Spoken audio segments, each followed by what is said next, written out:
न्यायालयीन कोठडी म्हणजे खरात आता संपूर्णतः स्वरूपाचा हा गुन्हा आहे। सध्या तपास सुरू असल्यामुळे आम्ही काही भाष्य करू शकत नाही,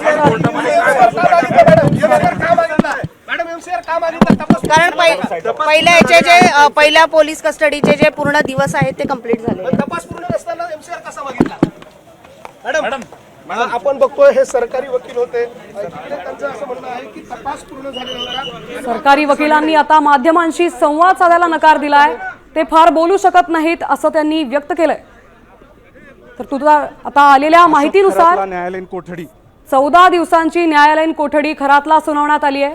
त्याचा संपूर्ण ताबा हा न्यायालयाकडे असणार आहे, तर पोलिसांच्या ताब्यात तो आता नसणार आहे। एमसीआरचीच मागणी एसआयटी कडून करण्यात आली होती, कारण चौकशीला आता चांगलाच वेग आलाय।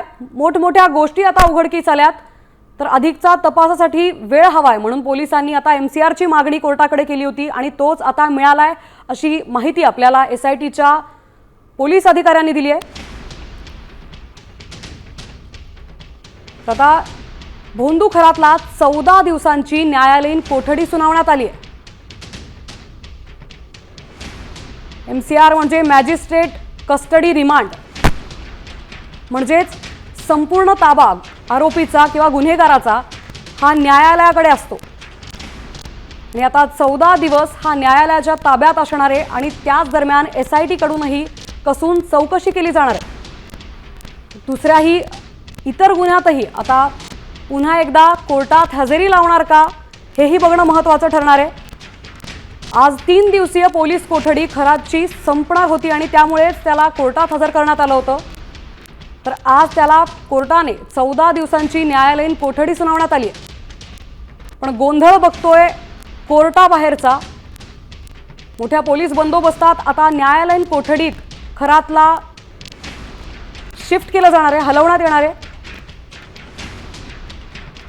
खरातची आता न्यायालयीन कोठडीत रवानगी झाली आहे पोलीस कोठडीतून। 14 दिवसांची न्यायालयीन कोठडी आता कोर्टाने सुनावली आहे। मात्र सरकारी वकिलांनी या मुद्द्यावर, या संपूर्ण प्रकरणावर संपूर्ण चौकशी जोपर्यंत होत नाही, केसचा निकाल जोपर्यंत येत नाही तोपर्यंत बोलण्यास नकार दिलाय। मात्र एसआयटीच्या अधिकाऱ्यांच्या म्हणण्यानुसार एमसीआरचीच मागणी केली गेली होती आणि आता एमसीआर कोर्टाने जाहीर केलेला आहे। 14 दिवसांची न्यायालयीन कोठडी आता भोंदू खरातला सुनावण्यात आली आहे। मात्र पोलीस कोठडीत 3 दिवस असताना जी चौकशी झाली तीही आपण वेळोवेळी पाहत आलोय। पोलीस कोठडीतून आता न्यायालयीन कोठडीत खरातला हलवण्यात येणार आहे। आता खरातचा संपूर्ण ताबा आता पोलिसांकडे नसून न्यायालयाकडे असणार आहे।